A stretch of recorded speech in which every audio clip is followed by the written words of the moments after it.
Hello guys, ito nga pala yung Kawasaki C500 light category ng big bike ni Kawasaki. Yung engine niya is 4-stroke, parallel twin, liquid cool na fuel injected. Meron siyang 451cc na engine displacement. Bali yung fuel capacity nga pala nito guys is 14 liters, 6-speed transmission na rin siya. And may weight siya na 166 kg, napakagaan lang guys. Yung kanyang disc brake is 310mm sa front and sa rear 220mm.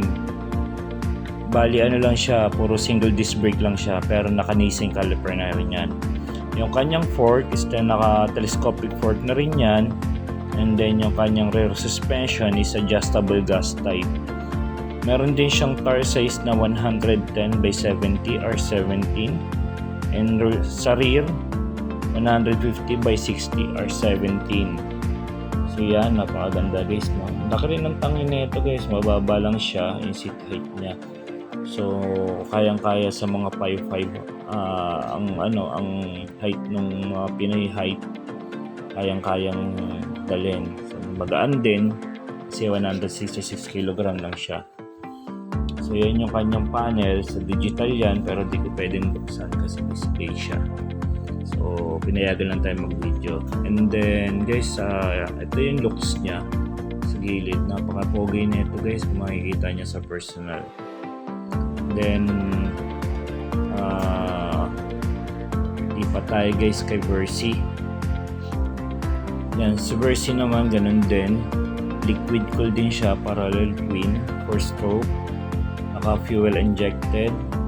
And then yung kanyang disc brake, naka dual disc brake sa unahan, Nissin caliper. Yung kanyang suspension sa harapan is inverted telescopic fork na rin yan. Naka monoshock siya na adjustable. And then may weight siya na 214 kg, mas mabigat to. Yung kanyang fuel capacity is 21 liters, no?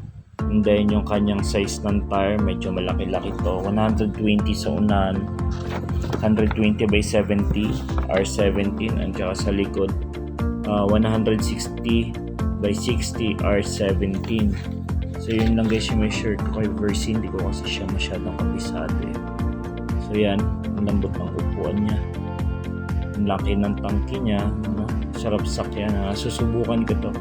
Yung presyo niya yan, 499,000, close to 500,000 rin. Almost $500,000 na rin guys, ano? Pero ang ganda, ayan, sinakyan ko guys. So ito yung nagustuhan ko eh, Versy, kaya sinakyan ko siya. Ayan, tantawa ako dyan guys. Hindi pa tayo dito kay kay Kawasaki C650 to. Parehas din naman siya. Naka dual disc brake din yung harapan, hindi ko na masyadong bibigay pa yung specs na ito. Ang tires na ito alam ko 120 din sa harap, makapal din yung sa likod, mga din yan, 160. And then telescopic inverted fork na rin siya, naka monoshock siya. Ayan, naked type to, middleweight category ata to, itong Kawasaki C650 o 600, Kawasaki 600 pala. Ayan guys, sorry hindi natin kabisado. And then ito guys, si Ninja. Ito yung isa sa mga kilalang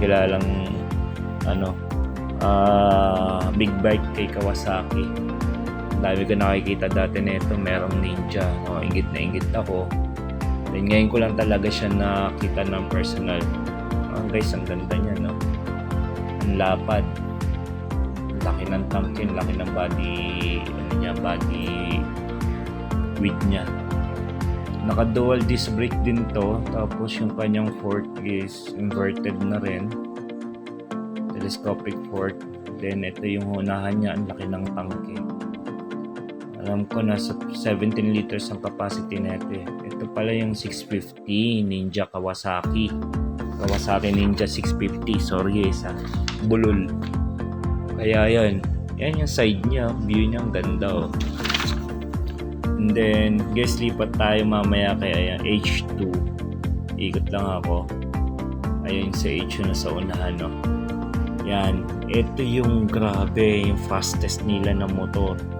Mabilis to, naka 16 valve daw to eh. Bali ano to, 1000cc pero yung displacement is 998cc. Yan yung presyo guys, yung mahal presyo. Then yung kanyang fork, inverted fork na rin yan. Adjustable rebound compression. Yung kanyang disc brake sa unahan, dual 330mm, mas malaki. And then yung likuran niya is 250mm yung rear brake niya. Yung tire size niya naman guys sa unahan niyan is 120/70 R17 and sa rear is 190/65 R17 na mayroon siyang weight na 260 kg. 17 liters yung kanyang fuel capacity. Yun lang guys. Sorry medyo bubulol tayo. You're all around, yeah. You spin me right round. Call me when your love runs out, 'cause I know